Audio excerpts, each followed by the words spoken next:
Hey guys, Greenbird here. I hope everyone's doing awesome. I'm just out in the woods here checking on some of my birch taps. You can see that jug right there is completely full. I'm gonna have to change that one out. I've got 5 more of them. I'm not making syrup with them. I'm just using these for drinking water. Give them a quick flash boil. I mean, you don't have to give them a quick flash boil, but it's just an extra safety precaution. And it's the purest, most delicious water that you're gonna get. I'm out here in the woods right now looking for ramps and morel mushrooms, and I have not had luck finding either one of those.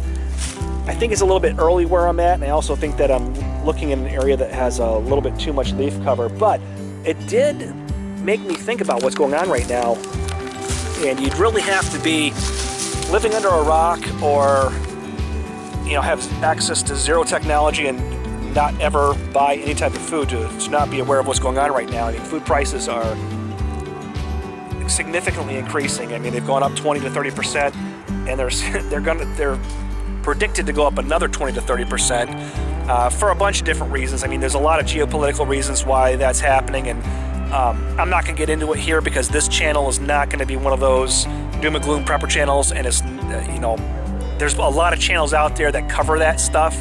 And it is important, and I do think that you should be informed and know about that stuff. But that's somebody else's calling, not mine. But it did kind of alert me to the fact that maybe if there is anybody who watches my channel that doesn't watch any of those channels, maybe it would be a good PSA to just throw it out there. If you have not thought about putting any food away, think about it. Think about 6 weeks, think about 6 months, think about a year.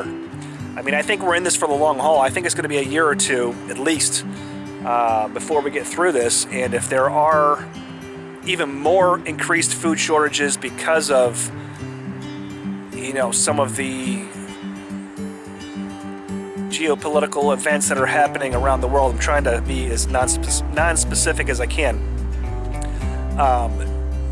You can read pretty clearly into it that there is going to be a lot of our food source that was once available to us that may not be available, which means that what we do have is going to be a lot more expensive. They're already saying the price of eggs is going to increase by almost double. The price of chickens are going to increase, obviously, because of the avian flu. Everyone's freaking out about that.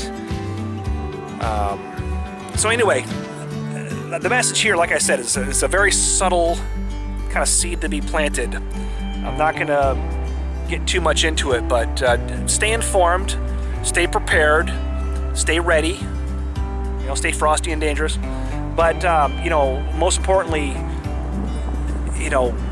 just think about what would happen if right now, all of a sudden the grocery stores were closed and they were going to remain closed for, let's say, 6 months. Let's say we had a real lockdown, not this fake lockdown that we had last time, but let's say we had a real lockdown where people couldn't leave their house for 6 months or even 6 weeks. Who has enough food to last them 6 weeks? Do you?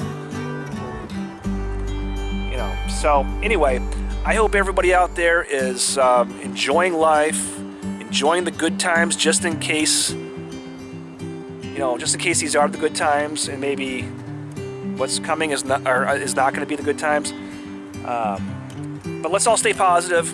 Let's just stay focused in our life. Let's not get drawn in or paranoid or anything like that. But it does pay to be prepared and to be mindful of those types of things. So I don't know. Drop it in the comments if you have any advice, whether it be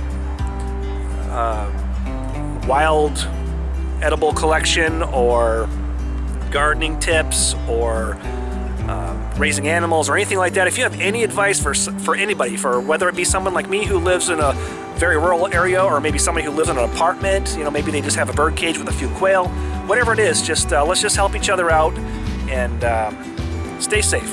All right.